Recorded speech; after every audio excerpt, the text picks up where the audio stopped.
Okay. Jaclyn Hacko, good morning. How are you? I'm good. How are you? Good. So, as a follow up to our video, we are going to talk a little bit about biases, which is seemingly a post worthy topic, but I haven't Yeah. seen a lot of video content on it. So, I guess give me a sense of where do you see biases enter into the recruiter candidate experience? So in the recruiter candidate relationship, um, so there's a couple biases. There's so obviously everyone knows we've got this wonderful technology that we use. There's applicant tracking systems, there's CRMs.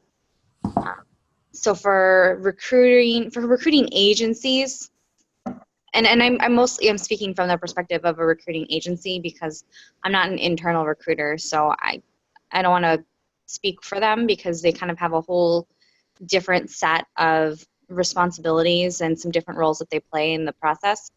Um, but so recruiters can have some biases. They can kind of take a look. A lot of times we'll find a resume and we'll go to put it in our CRM. We're like, oh, they're already in here. Um, let me go look at the notes. Oh, there's some note, they hung up on this recruiter, oh, they, ghosted this recruiter, oh, they said they were interested. They never provided their resume. Like, man, is this really going to be worth my time calling? Because, there's this demonstrated history of just not really being someone that's easy to work with. I have found you have to be really careful to just treat every single candidate like they've never really interacted with your Fresh start. agency. It's a fresh Fresh start. start, because you know what, people learn and they grow and they change their mind. And I said it the other day, I'll say it again, everyone deserves a second chance. So if they've got the skills, if they've got the experience, who cares if they were rude to another recruiter, when they called them last year? Maybe they were having a bad day. You Call know them. what's you know what I find interesting about that biases, being rude, hey, I'd like a second, maybe a third chance, is not synonymous with the recruiter candidate experience. It's like life. Right.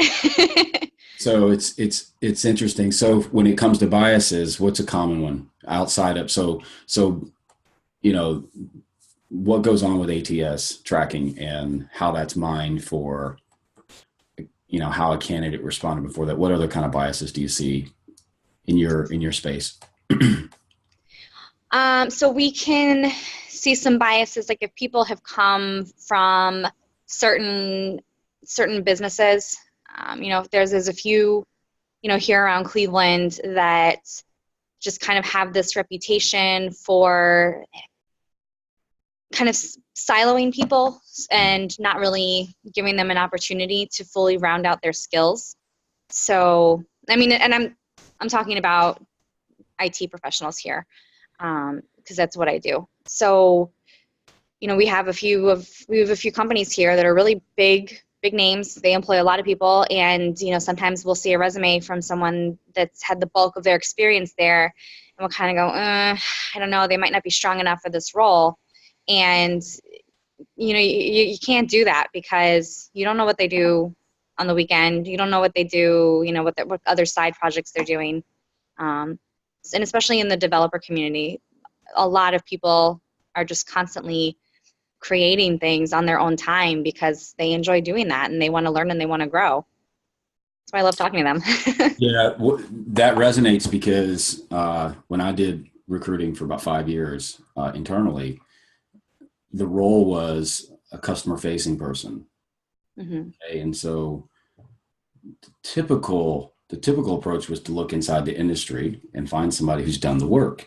Right. And I took the approach was, I needed, and especially in Massachusetts, where it was a tough talent pool for that role. We would take the approach of really looking at every single resume, because it's almost like in sales with a cold call. You cannot predict. I mean, the resume, who they worked for, the reputation of that company, I understand that. But Hmm. as you stated before, people change, people grow, Absolutely. people take bad experiences and make them great and Yeah. become talented. And so that's a big one to really overcome as a recruiter for sure. Yeah. When we see gaps in resumes, now some people, they will kind of put a little explanation at the bottom, of why there's a gap. I love that. I think that's great. Because it just, I don't have to wonder. I know it's right there. But I think that we'll see a gap, and even if we personally don't have any question about their ability to do it, we're also thinking, well, like the clients, some clients we know, they're the type to just ask questions and, dig into their skills. And some clients we know are just going to look for the person that fits in the box. One of the best questions that I've ever heard related to that is, how can you use the gap to improve the team, improve the business? How, if I'm talking to a candidate and they've got a gap in their work experience, the question is, how would you use that experience? Let's say it was a year, let's say it was 5 years. How would you use that experience to improve? That opens up the door to, that opens up the door to sort of refute the assumption that the gap is a bad thing. If they right, absolutely, they can speak to it, and there's learning, and there's some merit in that, because I think most people have experienced gaps or challenges in their work experience for sure. Yeah, and I think it's important to ask people not just why there's a gap, but what they did in that time.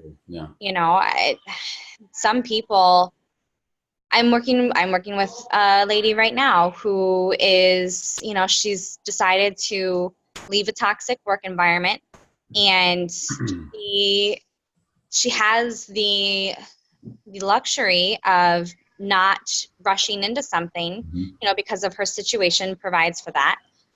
So she's taking the time to get her PMP certification and to, do some continuing education that she didn't necessarily have the time to do in her previous job, and really look for the right fit that she feels like she can be at, for 5-10 years, not 1 or 2, and so I think it's important to understand those kinds of situations, because that's the kind of candidate that I think a lot of people are looking for, but if you don't ask, you don't know. Yeah, if you lead with assumption and bias, then you're not going to uncover it. So yeah, absolutely.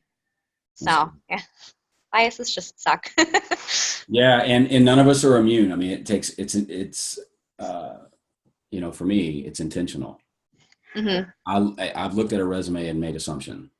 It's common. It's human.